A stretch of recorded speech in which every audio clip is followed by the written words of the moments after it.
Tuloy na ang impeachment trial. Tuloy ang laban para sa katotohanan, hustisya at pananagutan. So ito nga mga kabayan, Congresswoman Luistro Jinky nagsalita na po na ituloy ang laban at wala nang makakadlang sa impeachment ni Vice President Sara Duterte. Watch po natin ang video na ito mga kabayan. Tuloy na ang impeachment trial. Tuloy ang laban para sa katotohanan, hustisya at pananagutan. No one can stop this anymore. Walang amendment, walang withdrawal na manggagaling po sa House of Representatives.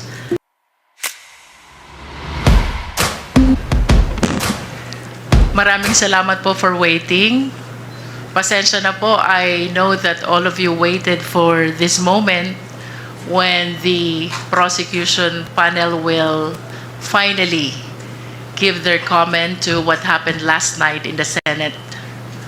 Well, first of all, we welcome the impeachment court's service of summons to the Vice President. Apparently, the jurisdiction over the person of the respondent has been acquired already. She has a period of 10 days to answer. That is non-extendable. And we hope that all issues which are being raised in the impeachment court will be tackled as well in the answer of the Vice President. So finally, the people of the Philippines will see from the answer of the Vice President what her defenses are. Isa lamang po ibig sabihin nito, yung pag-acquire po ng jurisdiction ng impeachment court sa ating respondent kay Vice President Sara Duterte, it only shows na tuloy na ang impeachment trial. No one can stop this anymore because jurisdiction has been acquired already by the impeachment court over the person of the respondent. Now, with respect to the action of the Senate last night, the impeachment court requiring us to issue a certification about the compliance with the Constitution with respect to the filing of the impeachment complaint, as well as the second order, and that is for the 20th Congress to confirm whether we will pursue this impeachment complaint. Medyo ang prosecution panel po ay nalalabuan dito sa naging order ng impeachment court kagabi. So we resolve to seek the clarification of the impeachment court. With respect to the first order, about the certification pertaining to our compliance with the Constitution in filing the impeachment complaint, we maintain our position. Sumunod po kami fully and strictly to the requirements of the Constitution. We did not violate the one-year prohibition rule. With respect to the second order, it is impossible to be complied with because, first of all, 20th Congress doesn't exist yet. Tayo po ay nasa ika-labing-siyam na Kongreso pa lamang. Mag-a-adjourn pa po and we will be looking forward na mag-convene naman ang pa-20 Kongreso ng Pilipinas. That will be on July 28, simultaneous with the SONA.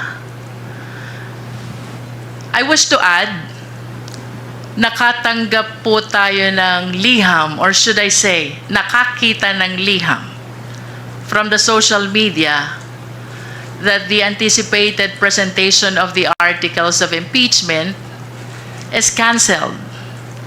Ang sabi po ng ating presiding officer ng impeachment court, the referral of the verified complaint to the impeachment court mooted already the presentation and the reading of the articles.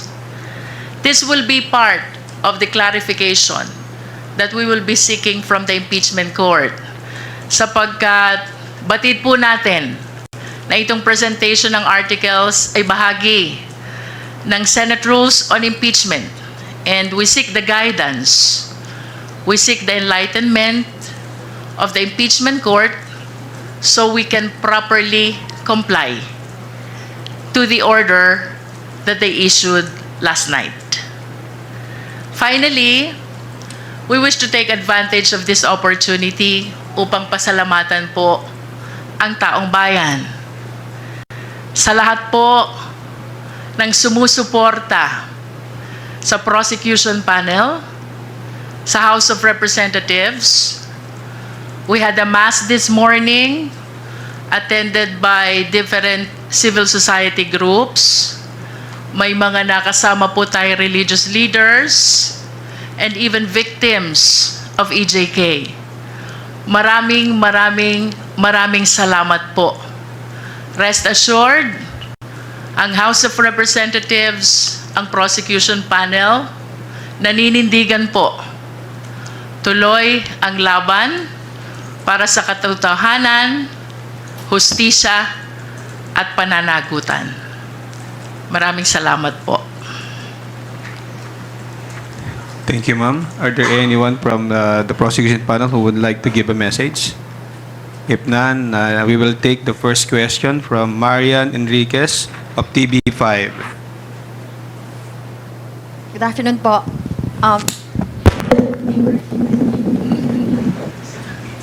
Excited din yung mic. Ma'am, thank you, Kong Jinky, and to the rest of the prosecutors want to answer. Meron na po bang update kung natanggap na po ba muna natin itong received copy ng articles, yung pinababalik po na articles of impeachment? Meron na po ba? From the Senate? We have no official information yet whether the articles of impeachment, which according to you is being returned by the Senate, was received already by the Secretary General. I hope you understand that the members of the prosecution panel here has no participation whatsoever in the proceeding of the office of the Secretary General. Let's wait and see kung anong official information ng SecGen. But ano pong action po ng ating prosecution team? Tatanggapin po ba itong articles of impeachment, yung pag-remand? And what was your reaction to that while watching it last night? Well, in my opinion, as one of the member of the panel of prosecutors, to give way to the clarification which we want to seek from the impeachment court, I would defer receiving the articles of impeachment from the Senate, including whatever orders they will be transmitting to us. This is not disobedience, definitely. Ang gusto lang po natin mangyari is to seek guidance and enlightenment first so we can properly comply with the order of the impeachment court. When you say you would like to seek guidance, may coordination na po ba with the Senate? Ano po yung ginagawa nating pakikipag-usap sa kanila para maliwanagan po tayo doon sa mga orders nila? We will be drafting the necessary motion seeking for clarification of the order which they issued last night. So nakita po kasi namin kanina si Sergeant at Arms ng Senate kanina and hindi nga wala pa pong nag-receive ng copy. So technically hindi po muna tatanggapin ng Kamara ang pagbabalik ng articles of impeachment and magpapasa po muna tayo ng tama ba, ma'am? To give way to our efforts to clarify first the order, in my opinion, I would defer receiving the articles of impeachment, including the order issued by the impeachment court. Excuse me. Yung tatanggap ng order po dito, kung mayroon man, ay ang Office of the Secretary General. Hindi po namin alam kung ano ang magiging action ng Secretary General. Pero kung tanggapin niya, doon po kami magde-decide. Be that as it may, kami po ay naniniwala na ang power to initiate ng impeachment complaint ay nasa House, lalo na pag pinirmahan ito, in-endorse ng isang congressman at pinagbutuhan sa plenaryo. Itong nangyari dito, hindi lang itong ordinaryong impeachment. 215 of our members signed the impeachment complaint.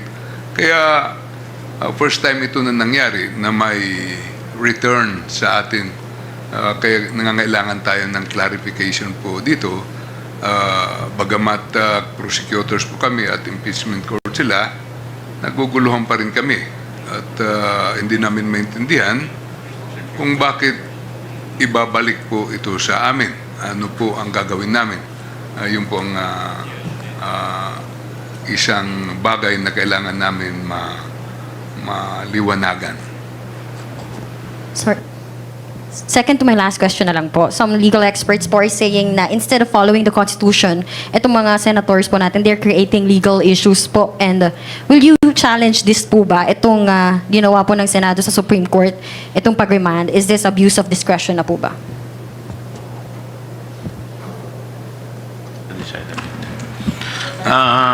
Ito pong sa ngayon, ang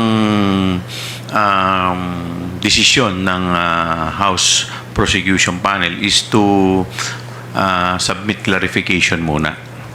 So with respect to other legal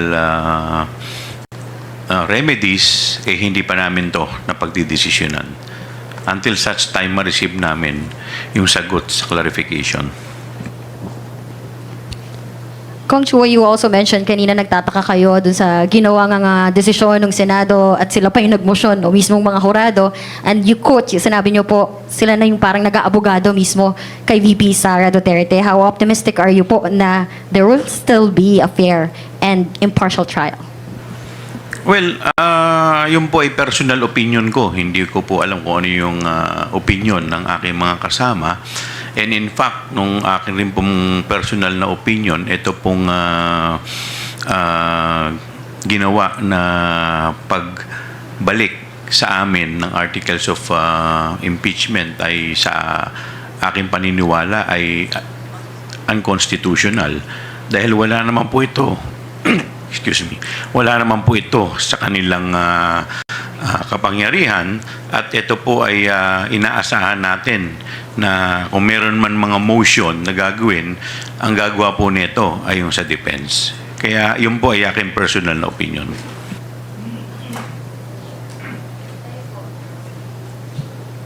Anyone? Okay na po. Thank you. Thank you, Marian. Isa Ubendanyo Umali from GMA-DCWB. You're recognized. Isa. Lumabas. Report. Big Sumintak from Net 25. Magandang hapon po. May we know now kung ano na ang status ng article of impeachment in your point of view na kagabi po ay dinicide nga po ng impeachment court na mayroong mga nakita silang mga procedural lapses and constitutional question doon sa 7 article of impeachment, kasi pinoint out din nung mga nagsulong ng motion, particularly Senator Alan Peter Cayetano, yung first, second, and third impeachment.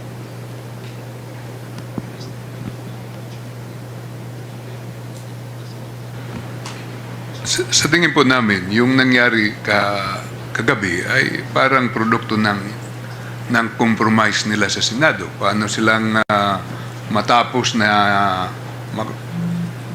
matapos yung usapin. Pero sa kabuuan ay tuloy ang impeachment, ang proceedings, ang trial. Kasi pinasagot na po yung ating Vice Presidente at binigyan siya ng 10 days to answer. Ibig sabihin, buhay na buhay dahil pag sumagot ng ating Vice Presidente ay matutuloy na. Bagamat, nandun na tayo sa period na patapos na ang 19th Congress at magsisimula na yung 20th Congress. Sa amin naman, may gusto silang hinging certification. Palagay ko po gusto lang nilang makasiguro, pero makikita po natin kung masatisfy kami sa hinihingi nila, wala namang problema nga yun. Parang certification requirement lang. At any rate, it is presumed that our duty has been, there's the presumption of regularity in the performance of official functions. Lahat ng nasa gobyerno, yan po ang presumption. At maliwanag ito na 215 na nag-endorse sa impeachment complaint. So, ang take namin, tuloy po ito. Sir, in your point of view as prosecutors, particularly Congressman o Woman Luistro, ma'am, na nag-acquire na ng jurisdiction yung impeachment court dahil pinadala na ng summon ang respondent. Pero hindi kaya yung summon na yon pending the action of the Senate last night na kine-question nila yung regularity ng article of impeachment, hindi kaya yun magamit ng depensa para questionin nila na anong sasagutin nila doon sa summons? Well, in fact, the article of impeachment was remand to the House of Representatives. Under the rules, and even in ordinary courts, not just the impeachment court, yung service ng summons, that triggers acquisition of jurisdiction. And that is why I said earlier, we welcome this development. Bagaman naguguluhan po kami dun sa order kagabi, we are happy and thankful to the impeachment court because finally, the summons has been served already to the Vice President. And as I have stated, this only shows tuloy na tuloy ang impeachment trial. I wish to believe na yung hinihinging certification ng impeachment court is only a clarification or perhaps affirmation ng naging compliance ng Senate when we filed the impeachment complaint. But I wish to humbly invite the attention of the people to the ruling of then Presiding Officer Juan Ponce Enrile. That was during the time of the impeachment trial of Chief Justice Corona. Ang sabi po niya doon sa resolution, when there is compliance in the two basic requirements, that is the signature by at least 1/3 of all members of the House, and there is the verification, the filing of the impeachment complaint already enjoys presumption of legality. And that cannot be questioned anymore unless there is strong controverting evidence. Napakaliwanag po niyan. And I believe that this is still a very good law which should guide our impeachment court. No? Gusto ko lang pong balikan yung inyong question kanina Anong status ng articles of impeachment? Considering that there are efforts to return, I humbly believe that the case is very much active and alive. Why? No less than the order of the Senate last night stated that the case is not dismissed, not terminated. Ibig sabihin, buhay na buhay ang kaso, pending sa impeachment court, reason also kung bakit kami man po ay nagtataka kung bakit ibabalik ang articles of impeachment dito sa House of Representatives. One last point from my end. Ma'am, since we know na co-equal body ang Senate at saka House of Representatives, the House of Representatives will initiate the impeachment. The Senate will be the trial court. Since na kine-question nila yung legality or the constitutionality of the impeachment complaint or article of impeachment, hindi ba ito isang insulto sa co-equal body? Yun, isa rin po yun sa aming pinagtataka dahil normally po, ang magtatanong po niyan o magko-question niyan, yung mga abogado ng respondent.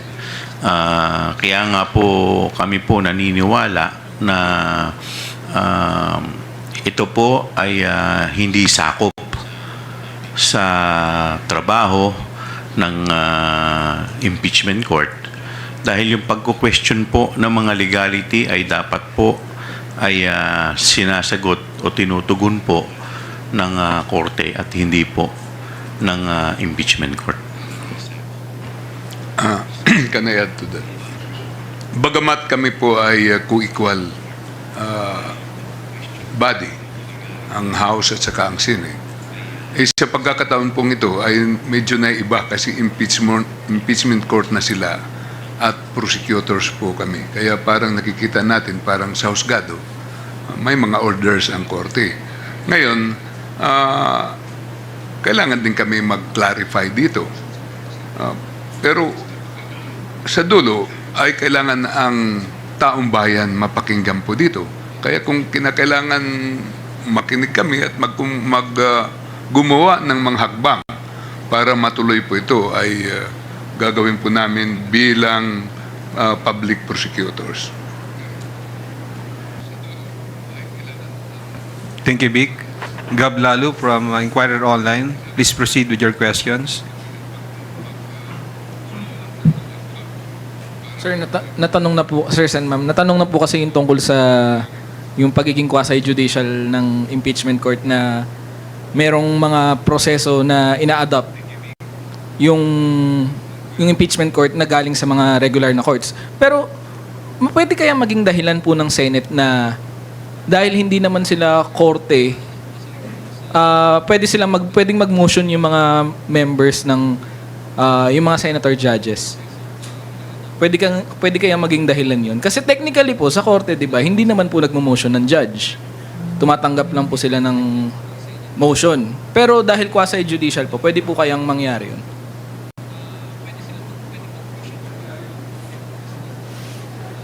Or I mean, pwede po nilang ma-justify po yun.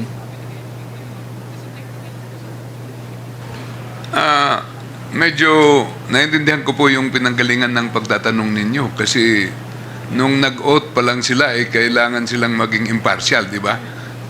Doon sa oath pa lang ng mga senador na nagko-constitute sila na impeachment court. Pero nakikita naman po natin na pwede nilang gawin kasi ginawa nga na nga kagabi. Pero whatever it is, kami pa rin ay may respeto sa kanilang proseso at nagagalak din po kami na ipagpapatuloy po ito.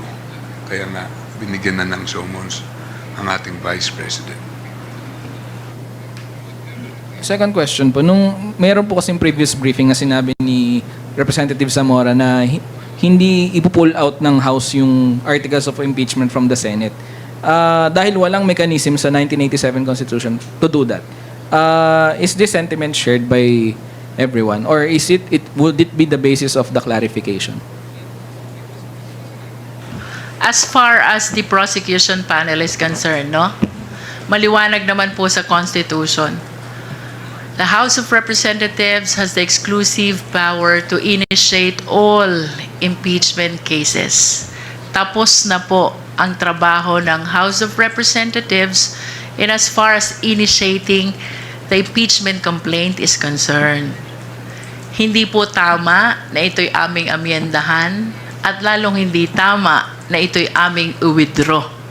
As a matter of fact, the ball now is in the hands of the Senate, whose mandate by the Constitution is to try and to decide. And by deciding, dalawang bagay lang po yun. It's either they acquit or they convict. Last question po from my end. Naintindihan po namin yung courtesy na ina-extend ng prosecution panel sa impeachment court, just like in any other legal proceeding. Pero siguro to break the ice, gaano pa po kahaba yung pasensya nyo? Ang dami na po kasing nangyari na parang delay, ganyan.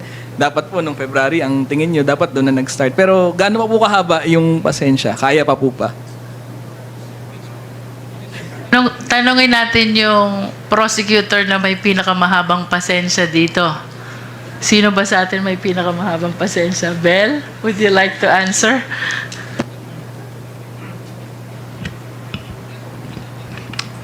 Opo, mapagpasensya po kami. At kami naman po, ginagawa lang naman po namin ang trabaho namin under the Constitution. So, kung ano man po ang sagot namin sa maski anong press briefing, maski anong interview, we are all united in following the Constitution, and lahat po ng gagawin namin henceforth will be under the Constitution and under the Senate impeachment rules. Yun lang.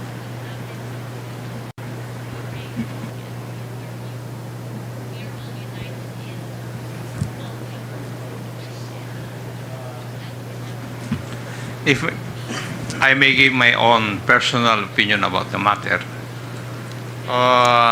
kasi iba po yung personalidad ng House, kami as members of the House, kami as members of the prosecution group.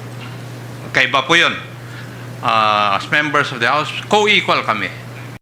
Pero as prosecutors, we obey yung mga orders ng mga judges. Di po ba?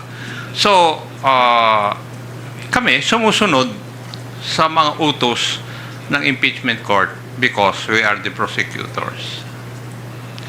Pero kung the way I look at it, yung pong communication is addressed to the House.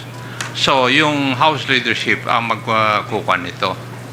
Magde-decide. Hindi po kami ng mga prosecutors. Yun lang po ang take ko rito. Marami po salamat. Can I add to that? Ang tanong hanggang saan yung pasensya po namin.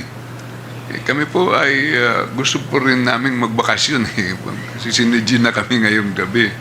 Pero nautusan po kami ng plenaryo na mag-prosecute. Kaya nag-aaral po kami at naghahanda. At nakahanda po kami. Ito po ay utos ng taong bayan sa atin. Pero sabi nga nila, it takes two to tango, di ba? Pag nag-prosecute kami, wala namang korte, anong magagawa po namin? Kaya nandito tayo sa sitwasyong ito, na thankful naman kami na may patutunguhan din ito paglampas ng 19th Congress patungo sa 28th Congress. Siguro, ganun ang konsolasyon po natin. Pero sa ganang sa House na party, nandito po kami at gagampanan po namin sana ang aming tungkulin ngayong 19th Congress. At kung kami po bibigyan ulit ng ganong duties and responsibilities, lalo na't lahat naman nanalo yung nandito, At mag-iba pala except isang prosecutor namin, gagawin pa rin po namin yung aming katungkulan, yung aming tungkulin. Maraming salamat po.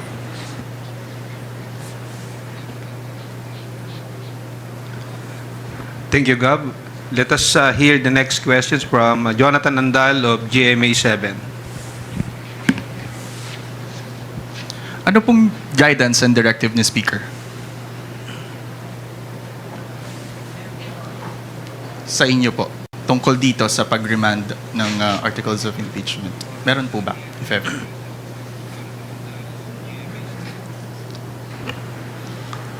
Wala po namang sinasabi sa amin si Speaker. Nandun ang ating Speaker yata, very busy ngayon sa pag-inspection ng San Juan Eco Bridge at nandito na tayo, hindi na kailangan nito ng guidance ng Speaker. Tayo po ay binigyan na ng tungkulin ng plenaryo.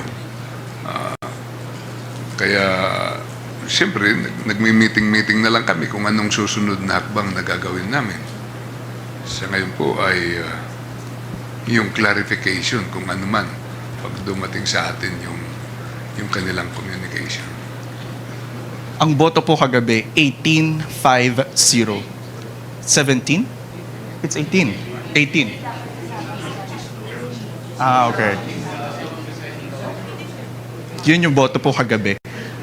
Sa tingin nyo, yun din ba yung, may mga nagsasabi na baka yun na rin yung posisyon ng mga senador at maging boto pag umusad yung trial. Naniniwala po ba kayo ron? It is very hard to preempt kung anong magiging decision ng mga senator judges until and unless we have concluded the presentation of our evidence. That is why we really have to follow the Constitution and the mandate by the Constitution to the impeachment court to try and to decide. No? Mahirap pong isipin o sabihin na yung boto kahapon, ayun na rin ang magiging boto sa impeachment case sapagkat wala pa po ni isang ebidensyang naiilatag ang prosecution. No? Until and unless we are done with the presentation of all the evidence, I think that's the time we begin to think ano kaya ang magiging boto ng ating mga senator judges.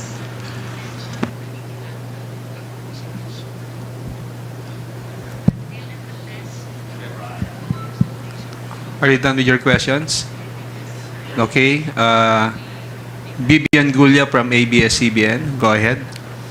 Okay. Ma'am, as far as the Senate is concerned, ang decision po nila ay i-remand sa House of Representatives yung articles of impeachment, but ang House po ayaw munang tanggapin itong articles of impeachment while seeking clarification.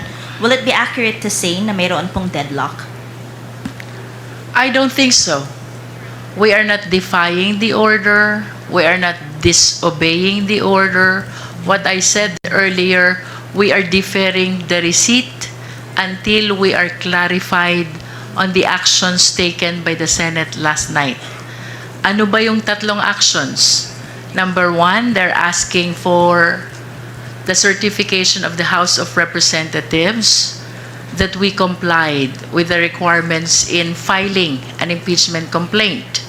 Itong requirements po na ito ay ang pagpirma ng at least 1/3 of all the members of the House and the verification, of course, at non-violation of the one-year bar rule. We are certain, and it is in the face of the impeachment complaint, that we are fully and strictly compliant with the requirements of the Constitution. Kanina nabanggit ko na rin po ang resolution ng then presiding officer Juan Ponce Enrile when there is compliance with the first two basic requirements. The filing of the impeachment complaint already enjoys the presumption of legality, that it cannot be questioned anymore unless there is strong evidence to the contrary, no? Pangalawa,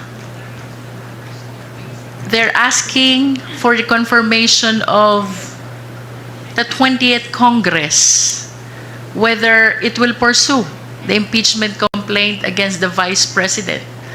How can this order be complied when the 20th Congress does not yet exist? Wala pa pong 20th Congress. Nasa 19th Congress pa lang po tayo. So, who will comply? The second order.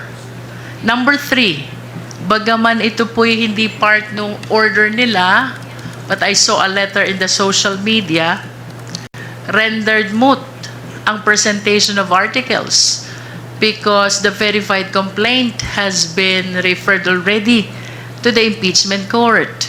Ito po'y gusto namin maklarify lahat sapagkat yung una, we are fully compliant with the Constitution. Yung pangalawa, wala pang 20th Congress. At yun pong pangatlo, the presentation of articles, that is part of their own rules. And we are ready to present the articles.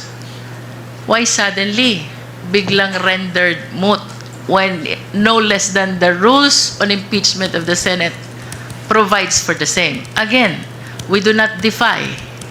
We do not disobey. We are merely deferring receipt of the same to give way to the clarification of all these issues surrounding the actions taken by the Senate last night. That is in as far as I am concerned, as part of the prosecution panel, because as I have said earlier, hindi naman po bahagi ng trabaho ng prosecutors ang pagtanggap nung ibinabalik na articles of impeachment, including the receipt of whatever order issued by the Senate, especially if it is addressed to the House of Representatives. Let us wait and see as to the action that will be taken by the Office of the Secretary General. Pero may assurance po ba na susunod kung halimbawa ma-clarify na po or depende pa sa magiging response ng Senate? As soon as this is clarified and the clarification is in accordance with the Constitution, the Senate rules on impeachment and other existing laws, we will certainly abide. Dahil kagaya ng sinabi po ng aking mga kasama, ibang usapan to, impeachment court ito. Sila po ang judges at kami po ang prosecutors. We are morally bound to follow the orders of the impeachment court. Clarification lang din, ma'am, kasi last day na po ng session today. So wala po bang compliance na mangangailangan ng House plenary action? At this point, what we are considering is to prepare a motion seeking for clarification. Also, sa tingin niyo po ba yung ikalawang utos ng Senado ay parang admission na rin na pwedeng tumawid sa 20th Congress itong impeachment trial? That's the way I see it. And that's one of the several things that I wish to welcome. Yun pong kautosan nila na address sa 20th Congress, indeed, is an implied admission already that we can continue the impeachment trial until the 20th Congress. Final clarification. Yung withdrawal ng impeachment complaint or articles of impeachment by the House, it's off the table. Tama po ba yun? And are you considering to bring the matter to the Supreme Court? About the impeachment complaint being withdrawn, that is outside the power of the Congress already, because we have concluded our function and power to initiate the impeachment complaint. Tapos na po yun.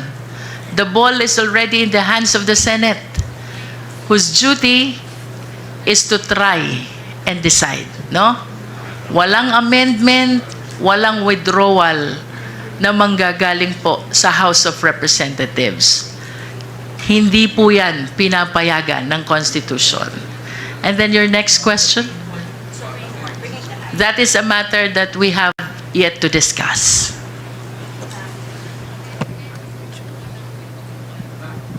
Ma'am, clarification lang, Congressman, Before Congressman you proceed Jerby. with your question, Vic, sorry, we would like to acknowledge the presence of House Quadcom Lead Chair, Congressman Robert Ace Barbers of Surigao del Norte. Is your question, Vic, related to the question of BBN? Okay. Yes. Okay, proceed. Ma'am Jerbel, clarification lang. Kasi ang sabi ninyo, since nag-acquire na ng jurisdiction ng impeachment court doon sa impeachment case, doon sa nakita nyo na na-post sa social media that renders moot and academic, yung supposed to be today a presentation na ng article of impeachment. Miwino, kumbaga clarification, tinututulan nyo yung cancellation ng presentation since the impeachment court acquired the jurisdiction on the matter. We are not opposing. We are seeking clarification. And perhaps if the impeachment court will issue an order that the presentation of the article is impliedly complied with, we may accede to that. We are just following the Senate rules on impeachment. And the presentation of the articles is one of the significant part of their own rules on impeachment. Thank you, ma'am. Thank you, Vic. From Philippine Daily Inquirer, Krisha Subing-Subing is now acknowledged. Hello po. Medyo related din po sa question ni Ate Vivian kanina. So, kailan at paano po magsisik ng clarification sa Senate if Congress adjourns by today po? I mean, the past few months has shown us that the Senate refuses to convene into an impeachment court kapag walang session po. So, I guess, is it possible na yung 20th Congress Senate na po yung makapagbigay ng clarification sa House po on their motion kagabi? Can we address the question to the good-looking prosecutor, Rog Gutierrez?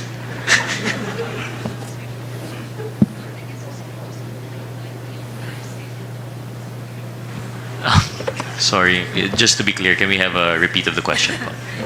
Just to be very clear. Kailan and paano po magsisik ng clarification yung House prosecution regarding the move by the Senate yesterday? Kasi as the past few months have shown us, hindi po ayaw mag-convene ng Senate as an impeachment court kapag walang session. And so we can expect that until June 30. So is it possible na sa 20th Congress Senate pa po magkaroon ng clarification sa mga tinatanong ng House?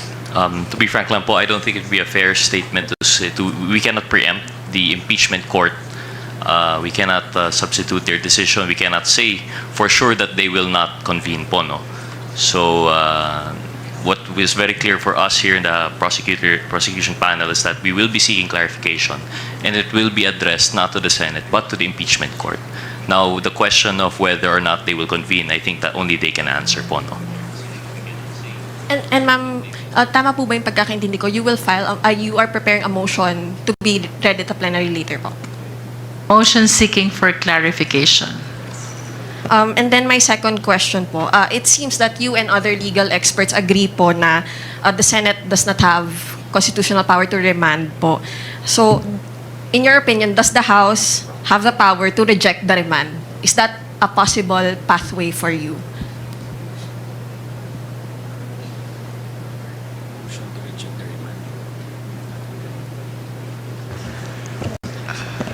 Rog, would you like to continue?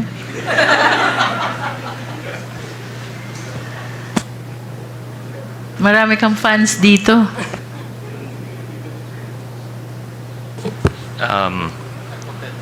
Of course, I don't know if we can speak for everyone po, no? But from our understanding and as per we have discussed earlier, I think it's very clear. Originally, although they are co-equal as members of the House and as members, senators, very different po in dynamics when we are now talking of the impeachment court and the prosecution panel. All that we can say for sure is that we believe that we have followed the Constitution. We are confident in that the proper processes were obeyed. So if there is that remanding, whether or not that would be within their powers, that would be something not for us to decide. Now, when it comes to the rejection, it's, for lack of a better term, we would probably, like we mentioned, we would defer po, no? Just to be clear, so we are deferring for pending clarification. Now, once the response has been received, then again we will decide po, no, if it is clear enough that it is something that we can actually comply with po, no. I hope that would clarify it. Yun na po. Thanks, Kuya Ray. Thank you, Krisha. Mela Lismoras from PTV4.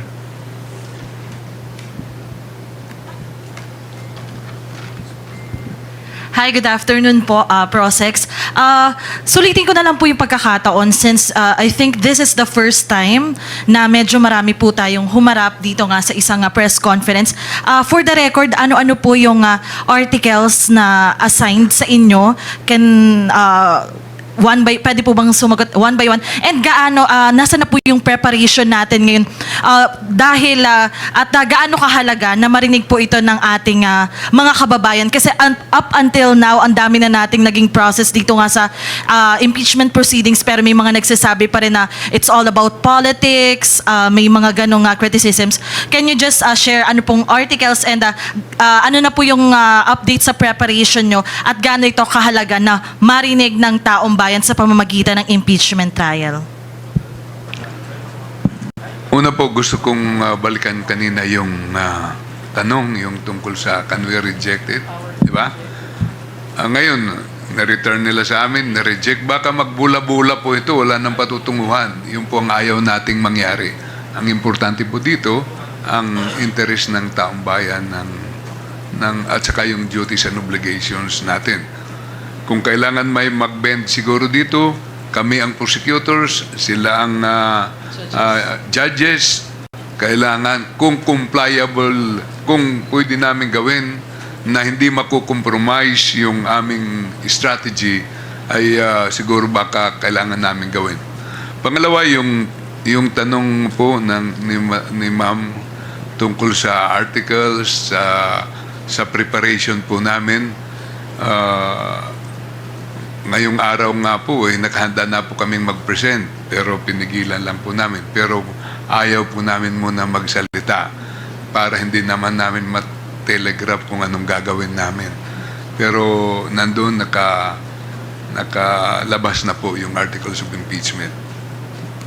Sir, ilang percentage na lang po? So, with that po, you're saying 100% na nga kayo sa anong prepare. Tama po ba?